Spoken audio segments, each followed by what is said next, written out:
PCOD ಮತ್ತು ಫೈಬ್ರಾಯ್ಡ್ಗೆ interlink ಏನಾದರೂ ಇದೆಯಾ? ಇಂಟರ್ಲಿಂಕ್ ಅಂತಿಲ್ಲ, ಬಟ್ ಇದು are both link to female body ಅನ್ನೋದು ಒಂದೇ ಬಿಟ್ಟರೆ ಅದರಿಂದ ಅದಾಗೆ ಆಗುತ್ತೆ ಅಂತ ಹೇಳಿಕ್ಕೆ ಬರೋದಿಲ್ಲ. ಬಿಕಾಸ್ ನೀವು ಹಾರ್ಮೋನಲ್ ಥೆರಪಿಯಲ್ಲಿದ್ದಾಗ ಏನಾದರೂ ಕೆಲವೊಮ್ಮೆ ಇವೆಂಚುವಲಿ ಸ್ಟ್ರೆಸ್ ಇತ್ತು, ಈಗ ಒಂದು ಫೀಮೇಲ್ಗೆ ಒಂದು ಏನೋ ಕನ್ಸಿಸ್ಟೆನ್ಸಿ ಅದು ಪರ್ಸ್ನಲ್ ಲೈಫಲ್ಲಿ ಟೆನ್ಷನ್ ಇದ್ದಿರ್ಬೋದು ಅಥವಾ ಪ್ರೊಫೆಷ್ನಲಿ ಟೆನ್ಷನ್ ಇದ್ದಿರ್ಬೋದು, ಸ್ಟ್ರೆಸ್ ಇದ್ದಾಗ ನಿಮ್ಗೆ ಅಲ್ಲಿ ಏನಾಗುತ್ತೆ ಹಾರ್ಮೋನಲ್ ಇಂಬ್ಯಾಲೆನ್ಸ್ ಆದಾಗ ಎರಡು ಒಟ್ಟೊಟ್ಟಿಗೆ ನಿಮ್ಮ ದೇಹದಲ್ಲಿ ಫೈಬ್ರಾಯ್ಡು ಸ್ವಲ್ಪ ಮಟ್ಟಿಗೆ ಕಾಣ್ಬೋದು, ಸಿಸ್ಟ್ಗಳು ಕಾಣ್ಬೋದು. ಬಟ್ ಅದಾದಾಗ ಇದಾಗೆ ಆಗುತ್ತೆ, ಇದಾದಾಗ ಅದು ಆಗುತ್ತೆ ಅನ್ನೋದು ಆ ಥರದ್ದು ಒಂದು ಕನೆಕ್ಷನ್ಸ್ ಇಲ್ಲ. PCOD ಮತ್ತು ಫೈಬ್ರಾಯ್ಡ್ಗೆ ಇರುವಂತಹ ಡಿಫ್ರೆನ್ಸ್ ಏನು? PCOD is completely link to ovaries. ಅದು ಬಂದುಬಿಟ್ಟು complete total entity related to ನಿಮ್ಮ ಅಂಡಾಶಯ ಆಗುತ್ತೆ. ಫೈಬ್ರಾಯ್ಡ್ ಏನಾಗುತ್ತೆ ಗರ್ಭ ಸಂಚಿಗೆ ಅಥವಾ ಗರ್ಭ ಚೀಲಕ್ಕೆ ಸಂಬಂಧಪಡುವಂಥದ್ದು. So it's completely confine to uterus. ಅದು ಮೇಜರ್ ಡಿಫ್ರೆನ್ಸು. ಬಿಕಾಸ್ ಅದು ಒಂದು ಸಪ್ರೇಟ್ ಸೆಟ್ ಆಫ್ ಕಂಡೀಷನು, ಇದು separate set of condition. But ಎರಡೂ ಲಿಂಕ್ ಟು ಮೆನ್ಸ್ಟ್ರುಯೇಷನ್ ಇರುತ್ತೆ, ಎರಡೂ ಲಿಂಕ್ ಟು ಹಾರ್ಮೋನಲ್ ಫಂಕ್ಷನಾಲಿಟಿ ಇರುತ್ತೆ. ಅದು ಬ್ಯಾಲೆನ್ಸ್ ಆಗಿರ್ಬೋದು, ಬ್ಲೀಡಿಂಗ್ ವೇರಿಯೇಷನ್ ಆಗಿರ್ಬೋದು, ಲಕ್ಷಣಗಳು ಅವುಗಳಲ್ಲಿ ಕಾಮನ್ ಆಗಿ ಕಂಡು ಬರ್ಬೋದು. ಬಟ್ರೆ ಎರಡೂ ಒಂದೇ ರೀತಿ ಕಂಡೀಷನ್ಸು ಅಲ್ಲೇ ಅಲ್ಲ. ಇನ್ನು ಮನೆ ಮದ್ದುಗಳಿಂದ ಇದನ್ನು ಸರಿ ಮಾಡ್ಕೋಬೋದಾ ಅಂತ. ಮನೆ ಮದ್ದುಗಳು ಅಂತಂದರೆ ಸಹಜವಾಗಿ ಮನೆ ಮದ್ದುಗಳು ಅಂತ ಯಾವುದಿದೆ ಆ ಕಾಲ ಇವಾಗಿಲ್ಲ. ಬಿಕಾಸ್ ಈಗೆಲ್ಲರಲ್ಲೂ ಕಂಡು ಬರ್ತಾ ಇರೋದ್ರದ್ದು ಸಮಸ್ಯೆಗಳು ಬಂದ್ಬಿಟ್ಟು ತುಂಬ. ಒಬ್ರು ಕಾಲರ್ ಇದ್ದಾರೆ. ದೀಪಿಕಾ ಕೇಳಿಸ್ತಾ ಇದೆಯಾ? ಕೇಳಿಸ್ತಾ ಇದೆ. ಎಲ್ಲಿಂದ ಕರೆ ಮಾಡ್ತಿರೋದು? ನಾವು ಬೆಂಗಳೂರಿಂದ. ಡಾಕ್ಟರ್ ಇದ್ದಾರೆ, ಮಾತಾಡಿ. ಹಲೋ, ಹೇಳಿ ದೀಪಿಕಾ ಅವರೇ. ಮೇಡಮ್, ನಾನು ಫಸ್ಟ್ ಟೈಮ್ ಮಗು ಬಂದು 10 years. ಲಾಸ್ಟ್ ಟೈಮ್ ಮಗು ಬಂದು 10 years ಆದ್ಮೇಲೆ ನನ್ಗೆ ಇನ್ನೊಂದು ಹೆಣ್ಪಾಪು ಆಯ್ತು. ನನ್ಗೆ ಹೆಣ್ಪಾಪು ಆದ್ಮೇಲೆ ಕಂಟಿನ್ಯೂಸ್ 4 months 5 months ನನ್ ಬ್ಲೀಡಿಂಗ್ ಸ್ಟಾಪ್ ಆಗಿದೆ ಮೇಡಮ್. ಬ್ಲೀಡಿಂಗ್ ಆಗ್ತಾನೆ ಇತ್ತು. ಪಾಪ ಪೀರಿಯಡ್ಸ್ ಆಗ್ತಾನೆ ಇದ್ರೆ ಬ್ಲೀಡಿಂಗ್ ಸ್ಟಾಪ್ ಆಗ್ತಿರ್ಲಿಲ್ಲ. ಮತ್ತೆ ಈಗ ತುಂಬಾ ಒಂದೊಂದ್ಸರಿ ತುಂಬಾ 20 days 15 days ಬ್ಲೀಡಿಂಗ್ ಸ್ಟಾರ್ಟ್ ಆಗ್ಬಿಡುತ್ತೆ. ಈಗ 2 months ಇಂದ 1.5 months ಇಂದ ಪೀರಿಯಡ್ಸ್ ಆಗ್ಲಿಲ್ಲ, ವೈಟ್ ಬ್ಲೀಡಿಂಗ್ ಸ್ಟಾರ್ಟ್ ಆಗ್ಬಿಟ್ಟಿದೆ. ಓಕೆ, ಫಸ್ಟ್ ಥಿಂಗು ಅದು ಯಾಕೆ ಆಗ್ತಿದೆ ಅನ್ನೋದು ಕಂಡುಹಿಡಿಬೇಕು. ನೀವು ಹೇಳ್ದಂಗೆ ಈ ಥರ ಕಂಟಿನ್ಯೂಸ್ ಬ್ಲೀಡಿಂಗು ಒಂದು ನಾನು ಆಗಲೇ ಎಕ್ಸ್ಪ್ಲೇನ್ ಮಾಡಿದಂಗೆ PCOD ಅಥವಾ ಫೈಬ್ರಾಯ್ಡ್ಸ್ ಇದ್ದಿರ್ಬೋದು, ಅಥವಾ ಎಷ್ಟೋ ಕೇಸಸಲ್ಲಿ ಬೇರೆ ಸಿಸ್ಟ್ಗಳಿದ್ದಾಗಲೂ ಕಂಡುಬರುತ್ತೆ, ಅಥವಾ ಕೆಲವೊಮ್ಮೆ ಥೈರಾಯ್ಡ್ ಡಿಸ್ಫಂಕ್ಷನ್ಸ್ಗಳಿದ್ದಾಗಲೂ ಕಂಡುಬರುತ್ತೆ. ಸೊ ನಿಮಗೆ ಯಾವ ಕಾರಣದಿಂದ ಬರ್ತಾ ಇದೆ ಅನ್ನೋದಕ್ಕೆ ಕೆಲವೊಂದು ಪರೀಕ್ಷೆಗಳು ಬೇಕಾಗುತ್ತೆ.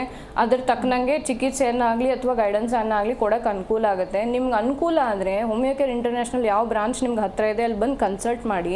ಈ ಥರ ಆದಾಗ ಏನಾಗುತ್ತೆ, ಹಿಮೋಗ್ಲೋಬಿನ್ ಲೋ ಹಾಕೊಂಡು ಹೋದಾಗ ನೀವು ಹೇಳ್ದಂಗೆ ವೈಟ್ ಡಿಸ್ಚಾರ್ಜು, ಲ್ಯುಕೋರಿಯಾ ಅಥವಾ ಪೆಲ್ವಿಕ್ ಇನ್ಫೆಕ್ಷನ್ಸು ಕನ್ಸ್ಟಾಂಟ್ಲಿ ಈ ಥರ ಡಿಸ್ಟರ್ಬೆನ್ಸ್ ಆಗೋಕ್ಕೆ ಅವಕಾಶ ಕೊಡುತ್ತೆ. ಅದು ಮುಂದುವರಿದಂಗೆ ನೋಡ್ಕೋಬೇಕು ಅಂತಂದರೆ ಒಂದು ಸತಿ ಕನ್ಸಲ್ಟ್ ಮಾಡಿ. ಚಿಕಿತ್ಸೆನೂ ಇದೆ, ಇದರಿಂದ ಕಂಪ್ಲೀಟ್ಲಿ ನೀವು ಹೊರಗೆ ಬರೋಕ್ಕೂ ಅವಕಾಶ ಇದೆ. Thank you Deepika. ಇನ್ನು ಮನೆ ಮದ್ದುಗಳಿಂದ ಇದನ್ನು ಕಂಟ್ರೋಲ್ ಮಾಡ್ಬೋದಾ ಅಂತ ನಾನು ಕೇಳಿದೆ, ಇದಕ್ಕೆ ನೀವು ಹೇಳ್ತಿದ್ರೆ ಮುಂದುವರಿಸಿ. ಓಕೆ, ಸೊ ಬೇಸಿಕಲಿ ಮನೆ ಮದ್ದುಗಳು ಅಂತ ಅನ್ನೋದಕ್ಕಿಂತನೂ ಲೈಫ್ ಸ್ಟೈಲಿಂದ ನೀವು ಸ್ವಲ್ಪ ಸಪೋರ್ಟ್ ಮಾಡ್ಬೋದು. ಎಂಡ್ ಆಫ್ ದ ಡೇ ಅದನ್ನು ಕ್ಯೂರ್ ಮಾಡಬೇಕು ಅಂತಂದರೆ ಚಿಕಿತ್ಸೆ ಅನ್ನೋದು ಬೇಕೇ ಬೇಕು. ತುಂಬ ಜನ ಆ ಥರ ಮಾಡಿರ್ತಾರೆ.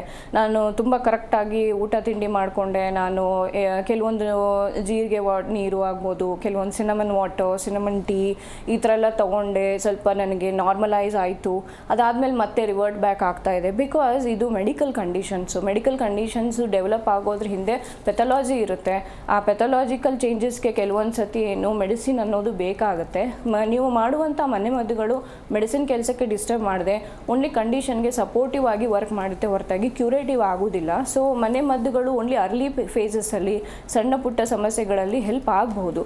ಬಟ್ ಈ ಥರ ಹಾರ್ಮೋನಲ್ ಡಿಸ್ಟರ್ಬೆನ್ಸಸ್ಗಳಿಗೆ ಏನಾಗುತ್ತೆ, ಮೆಡಿಸಿನಲ್ ಹೆಲ್ಪ್ ಅನ್ನೋದು ಮ್ಯಾಂಡೇಟ್ರಿ ಆಗುತ್ತೆ. ಜಿ ಕನ್ನಡ ನ್ಯೂಸ್ ಈಗ ನಿಮ್ಮ ಮನೆಯಲ್ಲೇ ನೋಡಿ.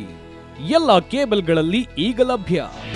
ನಿಮ್ಮ ನೆಚ್ಚಿನ ಜಿ ಕನ್ನಡ ನ್ಯೂಸ್ ಈಗ ಸನ್ ಡೈರೆಕ್ಟ್ ನಲ್ಲಿ number 292, Tata play number 1664, Jio TV number 1334, NXT digital number 30, in cable number 30, city networks 51, U digital number 162, GTPL number 17, Rockline telecommunications number 42, Shri Basaveshwara cable number 168, rural cable network 60, Vinayaka digital 57, Abhishek cable 821, city channel 53, Siddeshwara cable network 57, V4 digital Infotech 628, Surya digital networks 53, Gajanan digital number 836, Malnad infotech private limited number